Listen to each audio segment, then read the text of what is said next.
Joni. Beliau adalah pemilik dan owner Kopi Joni. Jadi kami bangga datang dari daerah, dari Aceh, Pak. Kami dengar kabar bahwa ini Kopi Joni paling terkenal, paling enak. Dan berapa lama Pak sudah? 10 tahun Pak. 10 tahun.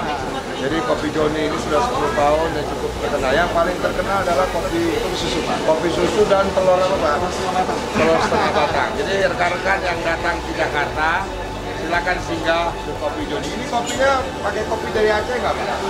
Bukan. Dari Toraja. Jadi ke depan Pak Joni akan coba juga ada kopi Aceh. Iya. Oke, Kopi Joni. Iya. Oke. Sukses. Oke.